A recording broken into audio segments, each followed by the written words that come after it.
दोस्तों, आज हम कई कहानियाँ एक साथ पढ़ेंगे, जिनमें पहली कहानी है लालची लोमड़ी की कहानी। एक बार की बात है, जंगल में एक चालाक लोमड़ी रहा करती थी। गर्मी के दिन थे और वह भूख से परेशान होकर जंगल में भटक रही थी।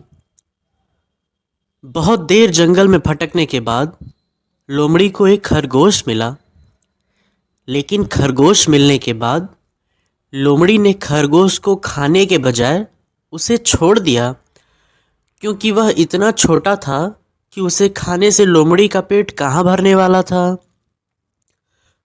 इसके बाद लोमड़ी आगे बढ़ी और फिर से जंगल में भटकने लगी। कुछ देर जंगल में भटकने के बाद लोमड़ी को एक हिरण दिखाई दिया और देखते ही लोमड़ी के मुंह में उसे पानी आ गया। लोमड़ी हिरण को पकड़ने के लिए उसके पीछे पीछे दौड़ने लगी।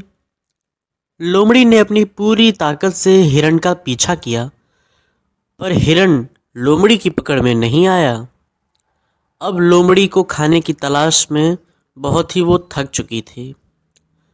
जब लोमड़ी के हाथ हिरण भी नहीं लगा, तो फिर लोमड़ी सोचने लगी कि इससे तो अच्छा होता कि वह उस छोटे से खरगोश को ही खा लेती, जिसको उसने छोड़ दिया था।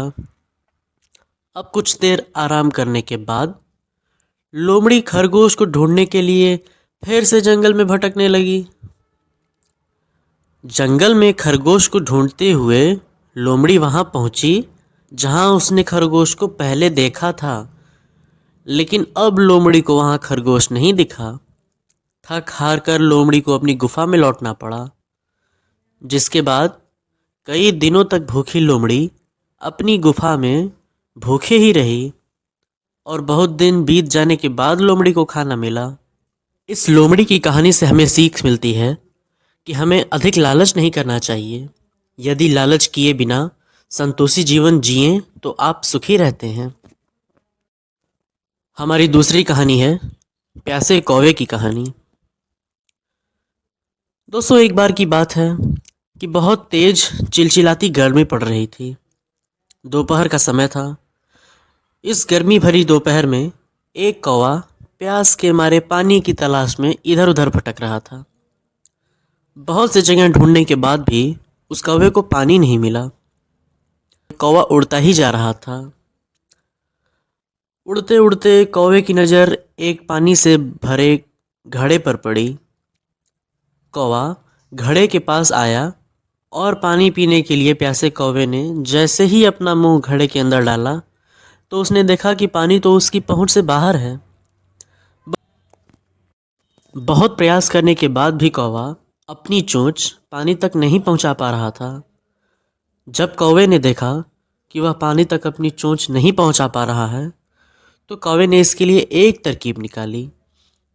कौवे ने घड़े के पास पड़े पत्थर और कंकड़ अपनी चोंच मिलाकर घड़े में डालने लगा।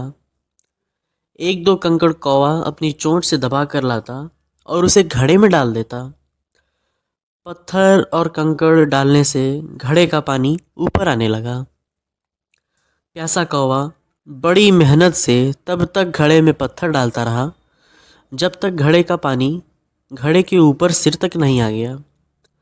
कौवे की मेहनत रंग लाई और देखते ही देखते कि ऊपरी सिरे तक पानी पहुंच गया, जिसके बाद कौवे ने पानी पीकर अपनी प्यास बुझाई। इस कहानी से हम ये सीखते हैं कि किसी भी परिस्थिति में हमें अपना स्वभाव सकारात्मक रखना चाहिए। यदि हम किसी कार्य को शुरू करने से पहले ही हार मान लेंगे, तो फिर हार निश्चित है। हमारी तीसरी कहानी है सुनहरी लकड़ी और लकड़हारे की कहानी। बहुत साल पहले की बात है। एक नगर में एक लकड़हारा रहता था। वह अपना गुजर बसर के लिए जंगल से लकड़ी काट कर लाता और उसे फिर नगर में बेचता था। इन लकड़ियों को बेचने के सहारे लकड़हारे को जो पैसे मिलते थे, वह उससे अपना खाना खरीद कर लाता था। यह उसकी रोज की दिनचर्या थी। एक दिन की बात है, जंगल में लकड़हारा एक तेज बहती हुई नदी के पास एक पेड़ पर चढ़कर लकड़ी काट रहा था। पेड़ से लकड़ी काटते हुए कुल्हाड़ी लकड़हारे के हाथ से छूटकर नदी में जा गिरी। कुल्हाड़ी ढूंढने के लिए लकड़हारा पेड़ से नीचे उतरा और कुल्हाड़ी ढूंढने लगा, लेकिन बहुत प्रयास करने के बाद भी लकड़हारे को उसकी कुल्हाड़ी नहीं मिली। लकड़हारे ने सोचा कि नदी में पानी बहुत गहरा है और बहाव भी तेज है, कुल्हाड़ी नदी में पानी के साथ ही बह गई होगी। उदास और मायूस लकड़हारा नदी के किनारे बैठकर रोने लगा। कुल्हाड़ी खो जाने से लकड़हारा काफ़ी दुखी था। लकड़हारा यह सोचने लगा कि उसके पास अब इतने पैसे भी नहीं हैं कि वो कोई कुल्हाड़ी खरीद सके। जब लकड़हारा दुखी होकर नदी किनारे बैठा हुआ था, तब नदी से एक देवता स्वरूप मनुष्य प्रकट हुए और उन्होंने लकड़हारे को आवाज़ लगाई। देवता ने लकड़हारे से पूछा, तुम क्यों इतने दुखी हो और तुम क्यों रो रहे हो? देवता के पूछने पर उसने अपनी कुल्हाड़ी खो जाने की बात बताई। लकड़हारे की बात सुनकर देवता ने कहा, मैं तुम्हारे लिए कुल्हाड़ी ढूंढ कर लाऊंगा। और ये बात कहकर देवता ने उसे मदद का भरोसा दिलाया। इसके बाद तो देवता देखते ही देखते नदी में समा गए और कुछ देर बाद नदी से बाहर निकले। लकड़हारे ने देखा कि देवता के हाथ में 3 तरह की कुल्हाड़ियां हैं।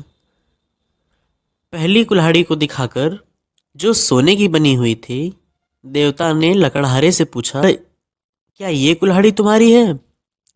लकड़हारे ने जवाब दिया, नहीं नहीं भगवान, यह तो सोने की कुल्हाड़ी है, ये मेरी नहीं है।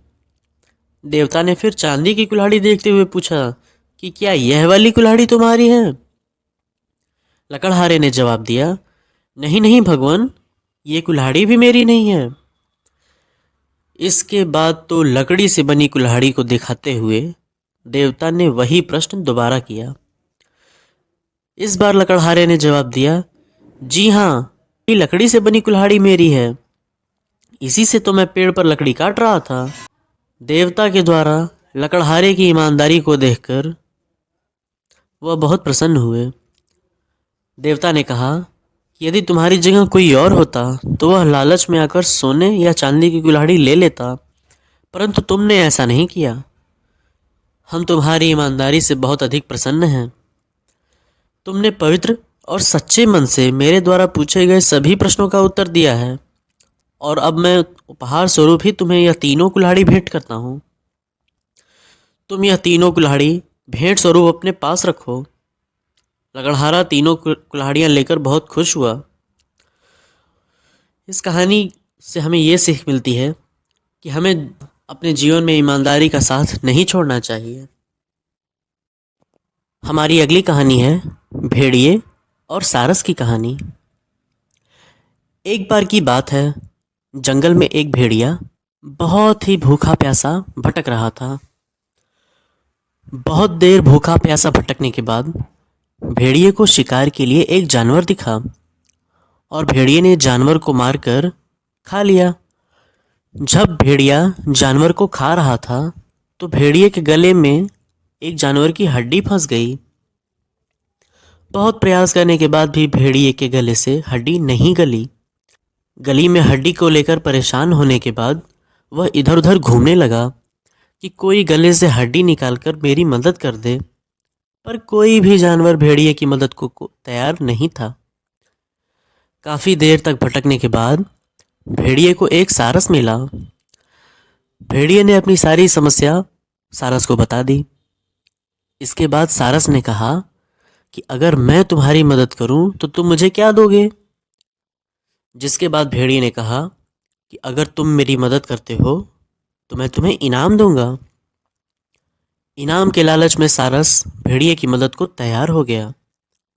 अब सारस ने अपनी लंबी चोंच को भेड़िए के मुंह में डालकर गले में फंसी हुई हड्डी को बाहर निकाल दिया। पर जैसे ही सारस ने गली में फंसी हड्डी को बाहर निकाला, भेड़िया बहुत खुश हुआ और जाने लगा। यह देखकर सारस ने कहा कि तुमने तो कहा था कि मदद करने के बदले मुझे इनाम दोगे और तुम जा रहे हो, ये तो गलत है। इसके बाद भेड़िए ने सारस से कहा कि तुमने मेरे मुंह में अपनी गर्दन डाली और उसके बाद तुम सही सलामत बचे, यही तुम्हारा इनाम है। यह सुनकर सारस बहुत दुखी हुआ। यह कहानी हमें सिखाती है कि हमें स्वार्थी लोगों का साथ नहीं देना चाहिए। जीवन में स्वार्थी लोगों से हमेशा सावधान रहना चाहिए। हमारी अगली कहानी है दो मेंढकों की कहानी। बहुत समय पहले की बात है। एक जंगल में मेंढकों का एक समूह रहता था। एक दिन सभी मेंढकों ने यह तय किया कि क्या आज हम पूरे जंगल की यात्रा करें। सभी मेंढक यात्रा करने के लिए तैयार हो गए। इसके बाद यात्रा करते हुए समूह में से दो मेंढक गहरे गड्ढे में गिर जाते हैं, जिसके पश्चात दोनों मेंढक बाहर निकलने का काफी प्रयास करते हैं, लेकिन दोनों में से कोई भी बाहर नहीं निकल पाता। यह सब देखकर गड्ढे के बाहर उन दोनों मेंढकों के साथी तेज तेज आवाज में चिल्ला रहे थे और आपस में बात करते हुए यह बोल रहे थे कि तुम्हारी कोशिश करना बेकार है। तुम कितनी भी कोशिश कर लो, गड्ढे से बाहर नहीं निकल पाओगे। गड्ढे में मौजूद दोनों मेंढकों में से एक मेंढक गड्ढे के बाहर सभी मेंढकों की बातें सुन रहा था ध्यान से। यह बातें सुनकर गड्ढे में मौजूद मेंढक बहुत निराश हुआ और गड्ढे से बाहर निकलने का प्रयास छोड़ दिया और निराश होकर अपने प्राण त्याग दिए। परंतु दूसरा मेंढक अभी भी पूरी तरह से गड्ढे से बाहर निकलने की कोशिश में लगा हुआ था और गड्ढे के बाहर मौजूद सभी मेंढक उसका मजाक भी बना रहे थे और उस पर हंस रहे थे। बार बार प्रयास करने के बाद दूसरे मेंढक ने एक लंबी छलांग लगाई और गड्ढे से बाहर निकल आया। समूह के सभी मेंढक ये देखकर हैरान हो गए।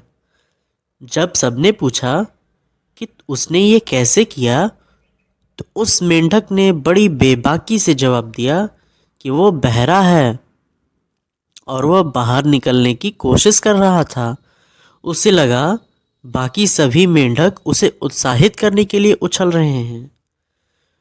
तो ये कहानी हमें यह सिखाती है कि जीवन में किसी की भी नकारात्मक बात नहीं सुननी चाहिए। दूसरों की नकारात्मक बातों में ध्यान देने के बजाय अगर हम अपनी सकारात्मक सोच के साथ प्रयास करें तो अपने कार्य में सफल हो जाते हैं।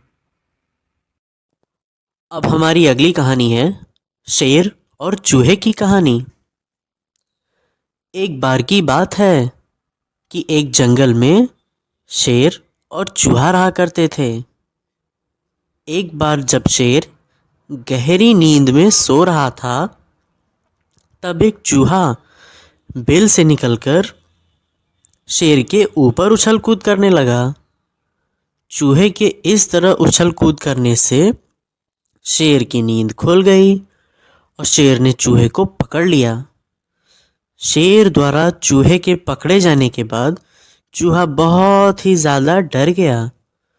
चूहे को डरा देखकर शेर ने कहा कि तुमने मेरी नींद खराब की है और अब मैं तुम्हें खाकर अपनी भूख मिटाऊंगा। अपने को असहाय देखकर चूहे ने कहा कि हे जंगल के राजा शेर, मुझ छोटे से प्राणी से खाने को आपकी भूख नहीं मिटेगी, आप मुझे मत खाइए। हे राजा, मैं आपसे विनती करता हूँ कि आप मुझे छोड़ दीजिए। यदि कभी आपके ऊपर कोई मुसीबत आती है तो मैं आपकी मदद कर सकता हूँ। यह सुनकर शेर हंसने लगा। अरे तुम तो बहुत छोटे हो, तुम क्या मदद करोगे मेरी? तुम्हारे विनती करने पर चलो आज मैं तुम्हें छोड़ देता हूँ, लेकिन अगली बार ऐसा करने पर मैं तुम्हें नहीं छोड़ूंगा। यह कहकर शेर ने चूहे को छोड़ दिया। कुछ दिन के बाद जब शेर खाने की तलाश में जंगल में भटक रहा था, तो तभी शेर एक शिकारी द्वारा फैलाए गए जाल में फंस गया। शेर अपने को छुड़ाने के लिए बहुत प्रयास करने लगा, लेकिन अपने आप को नहीं छुड़ा पाया। इसके कुछ देर बाद शेर जोर जोर से दहाड़ मारने लगा। शेर की दहाड़ सुनकर चूहा वहां आ गया। जैसे ही चूहे ने शेर को जाल में फंसा हुआ देखा, चूहा तुरंत ही शेर के पास पहुंच गया। चूहे ने फटाफट अपने तेज दांतों से जाल को काटना शुरू कर दिया। कुछ ही देर में चूहे ने पूरे जाल को काट दिया। जाल काटने के बाद शेर आजाद हो गया। चूहे की इस मदद से शेर बहुत ही भावुक हो गया। शेर ने चूहे को धन्यवाद दिया और उसके बाद दोनों दोस्त बन गए। ये कहानी हमें सिखाती है कि सिर्फ शरीर के आधार पर किसी को छोटा बड़ा नहीं समझना चाहिए। हमारी अगली कहानी है हाथी और सियार की कहानी। एक जंगल में एक हाथी और एक सियार रहते थे। जंगल में सियार भूख से इधर उधर भटक रहा था। वन में घूमते घूमते सियार एक जगह पर आया जहां उसने हाथी को देखा। हाथी को देखते ही सियार के मुंह में पानी आ गया। सियार अब हाथी को खाने के सोचने लगा। यह सोचकर सियार हाथी के पास गया। हाथी के पास जाकर बोला, इस जंगल में बहुत से जानवर रहते हैं, लेकिन कोई भी जानवर आपसे ज़्यादा बड़ा और समझदार नहीं है। क्या आप जंगल का राजा बनना पसंद करेंगे? सियार की ये बात हाथी को बड़ी अच्छी लगी। हाथी ने सियार को जंगल का राजा बनने के लिए हाँ बोल दिया। हाथी के हाँ बोलने पर सियार ने बोला, आप मेरे साथ चलिए। खुशी से फूला न समा रहा हाथी सियार के साथ चल दिया। सियार हाथी को एक तालाब के पास ले गया। सियार बोला, आप तालाब में नहाने के लिए उतर जाओ। तालाब में बहुत ही दलदल है। तालाब में बहुत ही दलदल था। राजा बनने की खुशी में हाथी तालाब में उतर गया।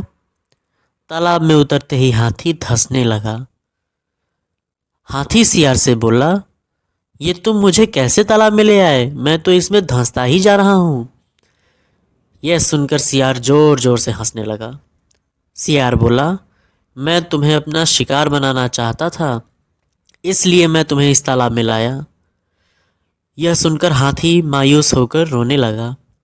हाथी ने तालाब से बाहर निकलने का बहुत प्रयास किया, लेकिन वह बाहर नहीं निकल पाया। धीरे धीरे हाथी दलदल में धंसने लगा। हाथी को दलदल में फंसा देख सियार हाथी को खाने के लिए तालाब में उतर गया और इसके बाद सियार के साथ साथ हाथी भी दलदल में फंसकर मर गया। इस कहानी से हमें शिक्षा मिलती है कि जो दूसरों के लिए गड्ढा खोदता है वह स्वयं भी उस गड्ढे में गिरता है। हमारी अगली कहानी है धोबी और गधे की कहानी। एक निर्धन धोबी था। उसके पास एक गधा था। गधा काफ़ी कमज़ोर था क्योंकि उसके खाने पीने के लिए बहुत कम सामान दिया जाता था। एक दिन धोबी को एक मरा हुआ बाघ मिला। धोबी ने सोचा कि मैं गधे के ऊपर इस बाघ की खाल को डाल देता हूँ। इस गधे को पड़ोसियों के खेत में चरने के लिए छोड़ दूंगा। गधे को देखकर किसान समझेंगे यह तो सचमुच का बाघ है। इससे डरकर दूर रहेंगे और गधा आराम से सारा खेत चर लेगा।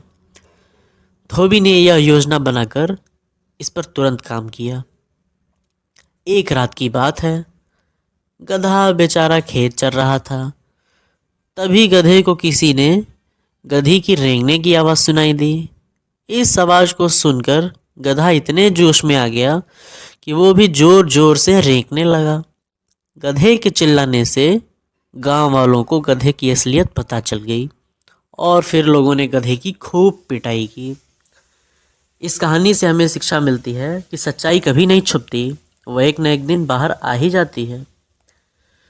अब हमारी अगली कहानी है एक बूढ़े आदमी की कहानी। एक बार की बात है, एक गांव में एक बूढ़ा व्यक्ति रहता था।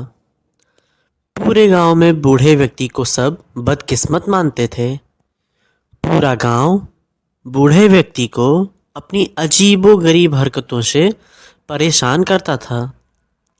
सारा गांव उस बूढ़े व्यक्ति से थक चुका था। बूढ़ा व्यक्ति हमेशा ही सबसे नाराज रहता था, जिस कारण बूढ़े व्यक्ति का स्वभाव हमेशा ही उदास और चिड़चिड़े वाला हो गया था। बूढ़ा व्यक्ति जितने दिन भी जीवित रहता वह उतना ही दुखी रहता। बूढ़े व्यक्ति के द्वारा बोले गए शब्द लोगों को तीर की तरह चुभते थे। हर कोई उस बूढ़े व्यक्ति से बात करने से बचता था।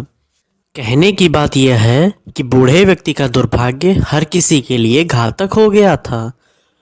उस बूढ़े व्यक्ति से जो भी मिलता था उसके लिए सारा दिन अशुभ हो जाता था और लोगों को लगता था कि बूढ़े व्यक्ति के बगल में रहना अपमानजनक है। बूढ़े व्यक्ति के पास होने से लोग बहुत ही ज़्यादा दुखी हो जाते थे। लेकिन एक दिन कुछ ऐसा हुआ कि बूढ़ा व्यक्ति सबको बहुत ही ज़्यादा खुश नजर आ रहा था। बात ऐसी थी कि आज बूढ़ा व्यक्ति 80 वर्ष का हो गया था। यह बात पूरे गांव में फैल गई। बूढ़ा व्यक्ति आज किसी से कोई शिकायत नहीं कर रहा था। लोगों ने पहली बार जीवन में उसे इतना खुश देखा। गांव के सभी लोग इकट्ठा हो गए। सबने यह जानने की इच्छा की कि आज वह इतना खुश क्यों है। जवाब देते हुए बूढ़े व्यक्ति ने कहा, आज कुछ खास नहीं। मैंने अपने जीवन में 80 साल से खुशी की तलाश की थी, पर आज तक मुझे खुशी नहीं मिली।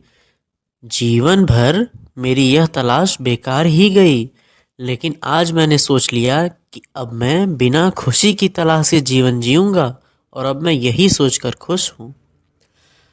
यह कहानी हमें यह सिखाती है कि खुशी को ढूंढने के लिए उसके पीछे नहीं भागना चाहिए। जीवन आनंदमयी तरीके से जियो तो खुशी अपने आप ही मिलेगी। हमारी अगली कहानी है, नगर में कितने तोते हैं। एक बार की बात है, राजा कृष्णदेव राय ने अपनी सभा में मौजूद सभी लोगों से एक बहुत ही अजीब सा सवाल किया कि हमारे नगर में कितने तोते हैं। यह सवाल सुनकर सभा में सभी लोग हैरान थे। तभी सभा में तेनालीराम दाखिल हुए। उन्होंने पूछा कि क्या बात है। राजा ने अपना सवाल फिर से दोहराया तो इस पर तेनालीराम ने जवाब दिया कि महाराज, हमारे नगर में 20,523 तोते हैं। तेनालीराम का यह जवाब सुनकर सब चौंक गए। सभा में सब यह सोच रहे थे कि तेनालीराम को यह जवाब कैसे पता है। इसके बाद तेनालीराम ने महाराज से कहा, महाराज, आप अपने आदमियों को तोते गिनने के लिए कहें। यदि आपके द्वारा भेजे गए आदमियों को तोते ज़्यादा मिलते हैं तो इसका मतलब यह है कि तोते के रिश्तेदार आसपास के दूसरे शहर से मिलने आए होंगे, और यदि तोते कम मिलते हैं तो वह ज़रूर अपने रिश्तेदारों से मिलने दूसरे नगरों में गए होंगे। तेनालीराम का ये जवाब सुनकर महाराजा को बहुत अच्छा लगा। महाराजा ने खुश होकर तेनालीराम को हीरे और मोती से जड़ी माला भेंट कर दी और इसके बाद उन्होंने उनकी बुद्धि की बहुत तारीफ की। इस कहानी से हमें ये सीख मिलती है कि हमारे द्वारा दिए गए किसी प्रश्न के उत्तर को समझाने के लिए तर्कपूर्ण स्पष्टीकरण जरूर होना चाहिए। यह थी हमारी आज की पूरी कहानी।